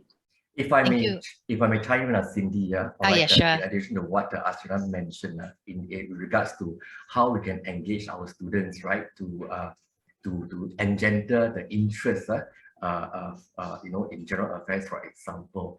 I think that we have done quite a bit. Like, for example, first and foremost, right, principal has always shared, right, that even up to now, updates on the pandemic. And this is to keep them abreast of the developments like in general affairs. And then during the morning assembly talks by both school leaders as well as the key personnel, throughout the various topics, that they have embarked on to share with them, they have included even, videos from YouTube, on recent developments as well, pertaining to the topic of the talk. So this is in one area, acquainting them on this kind of recent developments. And of course, even in the various subject areas, like the most recent that we have gone into do a lesson observation. In fact, the science teacher has also, told the student and say, hey, recently, right, in fact, the enzymes are being used for plastics, disintegration. And she has advised them to even check it out. So we can encourage our students to also do some self-directed learning. All right, if they have come across certain topics or subject areas or content that they want to explore, encourage them, because now they have their PLD, right? They can actually do their own self-directed learning anytime. Thank you, Cindy. Thank you, Mr. Jean. So, also to add on the part about the current affairs, to equip our students with the knowledge, actually, CCE 2021 do have the part about discussion on contemporary issues. So I'll just give an example, like even for the recent the Defense Day, we did actually talk about Ukraine war as well. And our teachers are being actually guided and even been trained into facilitate this kind of topic discussion. So really about content issues and then to keep our students updated about the current affairs is a very important part about building about that knowledge, equipping as well as to even the character wise to understand the issue at a holistic level. So last question, okay, will be to the mathematics side that will actually raise also before the webinar, one of the FAQ by our parents. When will be a good time for our student to start practicing the O-level past 10 year series questions or 10 O-level past year exams? So I'll invite Pauline to share. Pauline, please. Indeed. Good morning, parents again. So at Sec 3, as mentioned by my colleague Michelle, the HOD Science earlier, in schools, we do order the topical 10-year series for the student at Sec 3. So the main aim of getting them to do the topical 10-year series is to provide the exposure on the format as well as the type of questions for the students so that they are prepared and they know what are the requirements to start practicing after the completion of each topic. Our teachers also have prepared a schedule to guide our students on the completion as well as the use of the topical 10-year series, not just to equip them with the Sec 3 knowledge, but also to help them strengthen their learning gaps that they might have and to overcome these gaps to build their lower Sec foundation. At Sec 4, we focus on the speed and accuracy through the completion of the 10-year series. So besides the 10-year series, we also supplement them with the past year other school papers as well as our own school papers from time to time. And to prepare them for weighted assessments, they will actually get practice papers as well. Thank you. Thanks, Pauline. Okay, parents, thank you for all the questions. Okay, not to worry, you can still drop us and check in with us if you have further questions. I'll pass the time over to our principal, Madam Tay, who will sum up today's webinar. Madam Tay, please. Okay, thank you, Cindy. First of all, I'd like to thank all my KPs here for answering the questions that you all have raised. And it is good, like I mentioned earlier on, to raise questions when you're in doubt at this webinar. Very importantly, I also want to encourage parents to continue to clarify their doubts if they have any with the teachers by either contacting the email account. We'll definitely answer your queries. Okay. I also want to tell parents that it is important to use this June holiday time to start having conversations with your child to understand where is the endpoint that the child wants to go to. Very often in my interaction with students, they normally do not know what they want to do after their secondary school education, which is normal, but we would like to help them to know where is the destination so that they have a goal in mind. And this conversation is never too late to start, at this June holiday. Now, very often students also not very sure, like all of us when we're teenagers, as to where they want to go. So for instance, myself, I thought of becoming a teacher. I also thought of becoming a banker or work in the bank. So I'm not very sure what I really want to do when I was in secondary school. It's normal. All right. Don't be anxious. If you want to achieve your dreams, you roughly must know what you have to do. Okay. So for instance, I know that if I want to be a teacher, I tell myself definitely I cannot fail all my subjects in the exam. So that will drive me to work very hard. Similarly, I always tell our students, if they do not know what they want to be in the near future, it's okay. But I expect my students to work hard for their parents. I always tell them that at the end of the day, you have to take care of your parents, be able to take care of yourself. So simple goals like this, very important in our conversation with the children. Now then next is for the students in secondary 3, a lot of them think that, oh, it's still a long, long way to go before I sit for my national exams. I want to share with you that it's not. It's right now that we have to begin the preparation for the national exam, be it the NT, NA, or the O-level exam. All right. As Dennis has shared, there are requirements for the various institutions of studies, as well as for the various courses that your child may be interested in. And definitely, we cannot run away from the fact that you must pass your EL, your maths and science. Hence, we have these 3 heads of department here this morning. All right. Whether you go for your ITE course or the poly or even the JC, you need EL, maths and science. So these are very 3 key subjects that they must get it right. If you put in the effort and get the best results that you can achieve, that is good enough. Okay. Now, I also told the students at the end of the term assembly, and that was yesterday, that how do the students therefore do their best to get good results in, let's say, these 3 subjects. Very importantly, they must reflect. The teachers have given out the result slip. It is not the proper result slip that you're used to seeing in the past, because ministry school copy system has some problem. Not just our school, other schools also have to just give the results to the parents first. And then we'll generate the proper result slip now when the system is up and give it to you in term 3. So with the results, you can always have the conversation with the teachers and your child to find out what is it that the child had done well, which is good. Encourage the child. All right, all of us strive on positive stroke. I'm sure our children also appreciate the affirmation from the parents. So do look at the result slip and affirm the child if they've done well. Now, if the child didn't do well, it's also not the end. It is important to ask, why is it that I didn't do well?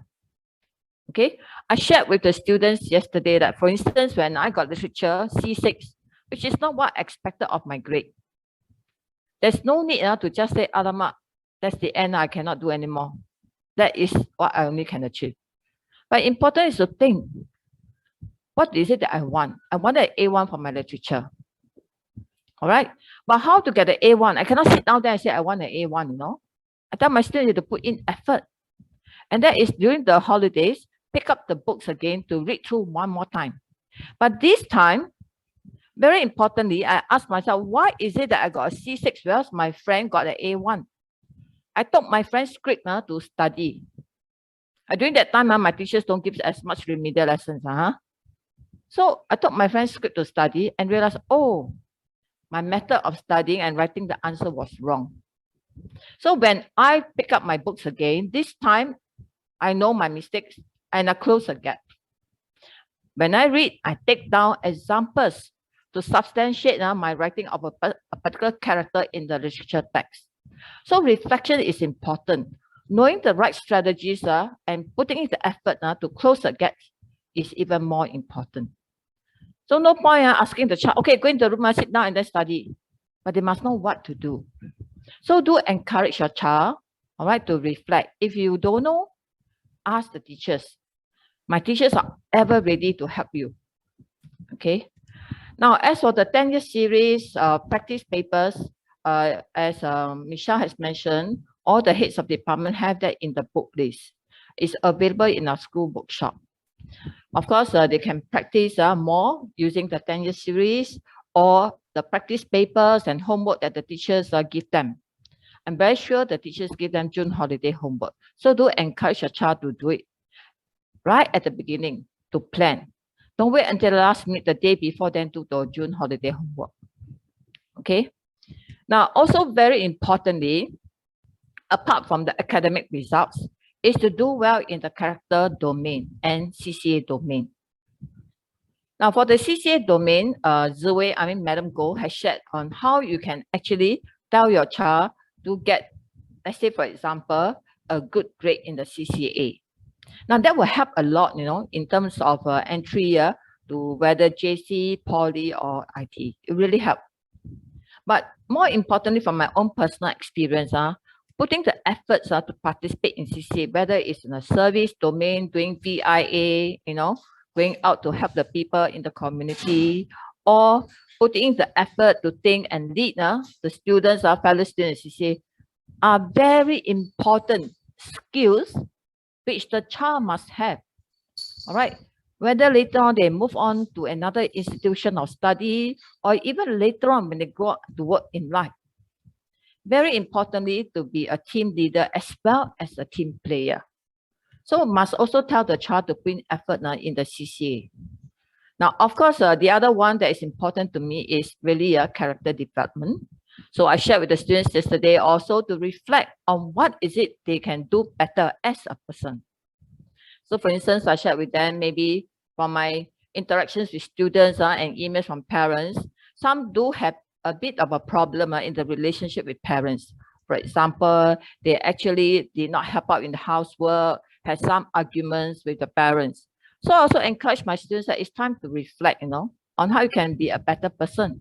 If you didn't help at all in the housework, sorry, today we actually have parents that are both working and very busy also, to earn a living to support them.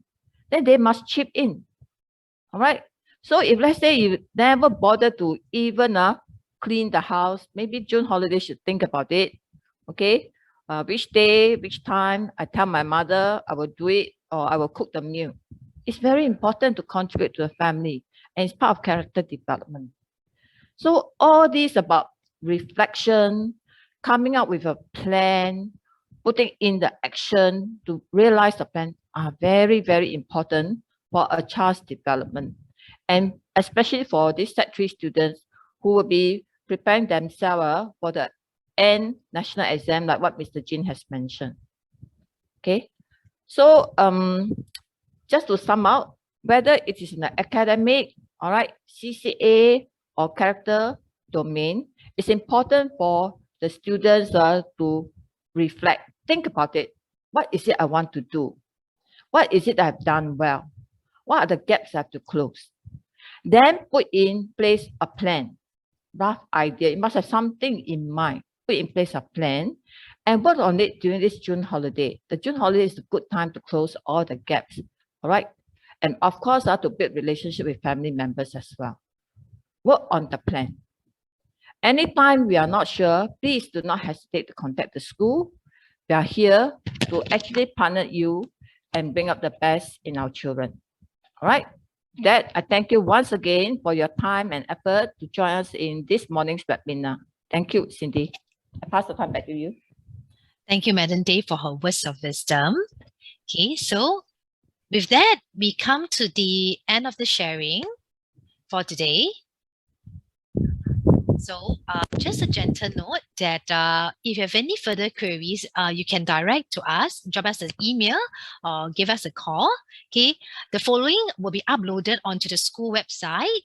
Okay, let me show, give me some time, sorry for a bit of technical glitch.